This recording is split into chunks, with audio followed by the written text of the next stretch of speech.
Duyên là người con sinh ra trên mảnh đất miền Tây, uống nước sông mà lớn, ăn trái ngọt mà khôn.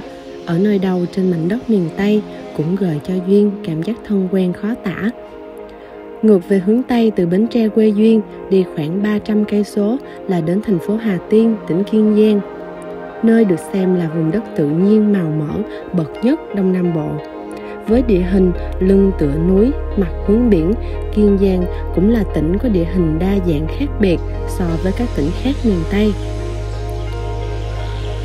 Theo lịch sử hơn 300 năm trước, người đầu tiên khai phá vùng đất này là ông Mạc Cửu, một vị quan nhà Nguyễn gốc nhà Thanh. Lăng Mạc Cửu được xây nên nhằm để thờ phụng tạ ơn vị quan ngày ấy đã có công khai phá.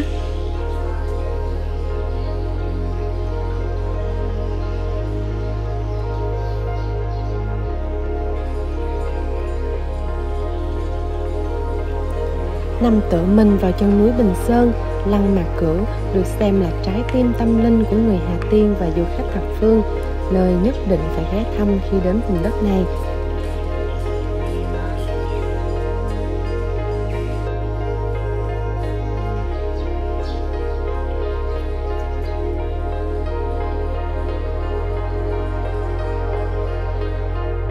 Bên cạnh đó, khi đến Kiên Giang, bạn cũng không khó để gặp những ngôi chùa có kiến trúc Khmer với màu vàng đặc trưng, nổi bật với các hình tượng canh giữ chính điện như tượng rắn, chằn tinh hay chim non. Vùng đất này có đến hơn 200.000 đồng bào Khmer sinh sống, trải dài khắp các huyện, đặc biệt là vùng Hà Tiên, vì nơi đây là biên giới.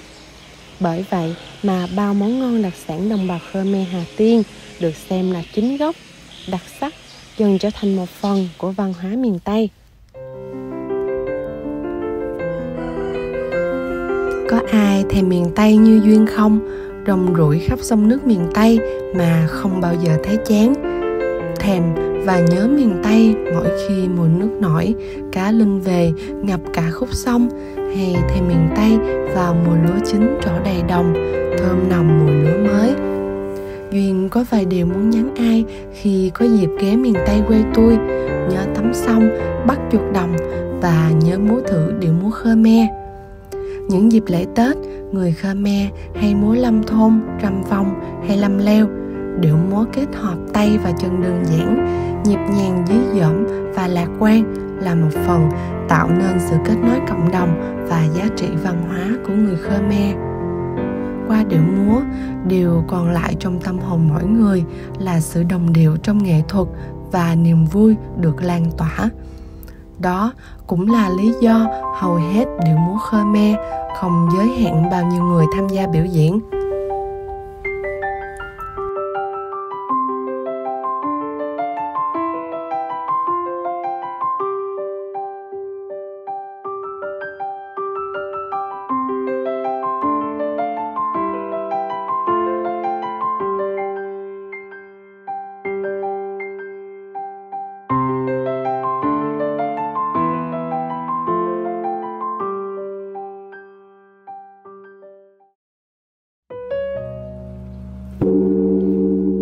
Trong chuyến đi về Kiên Giang, Duyên được dịp ghé thăm chùa Tam Bảo.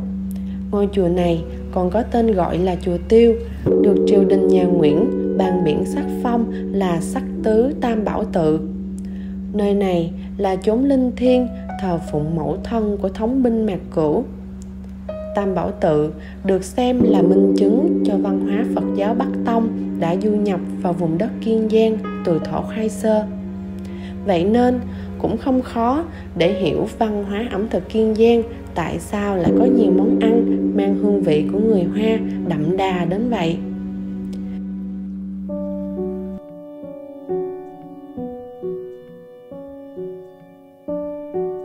Chắc lúc nhỏ ai cũng từng được ba mẹ kể cho nghe những tích chuyện dân gian. Mỗi vùng miền lại có một tích chuyện khác nhau để ca ngợi về đức tính tốt của dân tộc Việt. Ở Kiên Giang, nếu đã là ngư dân thì không ai không biết về tích chuyện Hòn Phụ Tử. Chuyện kể rằng xưa kia ở vùng biển này có một con thủy quái hung hãn hay làm đắm ghe tàu đánh cá. Hai cha con ngư dân ở chân núi An Hải biết điều này nên rất bất bình. người cha lập kế hy sinh thân mình, giết thủy quái để đổi lại bình yên cho làng chài. Quá đau lòng khi thấy cha mất, người con ôm cha than khóc đến hóa đá. Ngày nay, hòn phụ tử được cho là hình ảnh hai cha con vong thân ngày ấy. Nghề ngư dân ở Kiên Giang đến nay vẫn được xem là một trong những nghề truyền thống lâu đời nhất. Có những gia đình sống bám biển đến 3-4 thế hệ cũng là chuyện thường tình. Nghề biển ở Kiên Giang nói riêng và miền Tây nói chung là mũi nhọn kinh tế, là đầu tàu cung cấp thủy hải sản cho cả miền Nam. Để mua được những con cá tươi ngon, Duyên phải đến cảng cá Ba Hòn từ rất sớm.